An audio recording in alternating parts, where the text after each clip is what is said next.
Hello बच्चों। यहाँ लिखा गया है two forces of magnitude F acting on uniform disc kept on the horizontal rough surface has shown in the figure. The frictional force by the horizontal surface on the disc is n times f, so find the value of n। Clear. तो चलिए सबसे पहले मैं इसका free body diagram बनाऊं। तो यहाँ कहीं पे नीचे हम लोगों के पास एक्ट हो रहा है mg। अच्छा, इस ग्राउंड से या सरफेस से हम लोगों के पास नॉर्मल लगेगा ऊपर। फ्रिक्शन हम लोगों ने एज्यूम कर लिया बैकवर्ड डायरेक्शन में।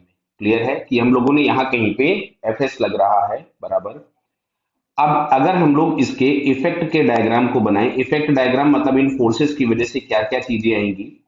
तो सेंटर का एक्सेलरेशन कुछ भी ए हो गया, और यहाँ पे एंगुलर एक्सेलरेशन कुछ अल्फा होगा, और अगर रोलिंग प्योर रोलिंग की बात की गई तो अल्फा बराबर ए बाई आर होगा। तो सबसे पहले अगर मैं ट्रांसलेशनल मोशन की इक्वेशन लिखूंगा तो यहां से मिलेगा 2f minus F S is equals to M into A. ये फर्स्ट इक्वेशन आ गया।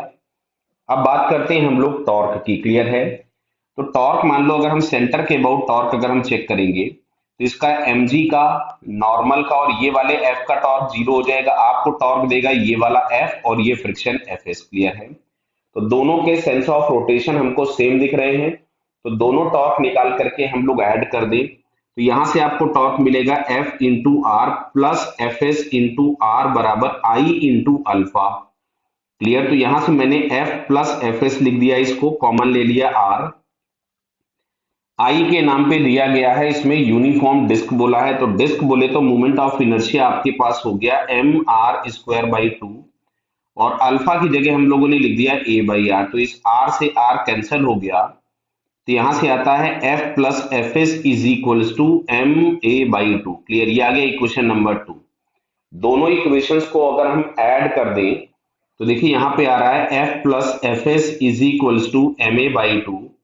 तो अगर हम दोनों इक्वेशन को ऐड कर देते हैं तो यहां से हमारे पास समझ में आ रहा है ये एफ एस गायब हो गया। यहां से हम लोगों को मिलेगा 3f is equals to 3/2 times m into A.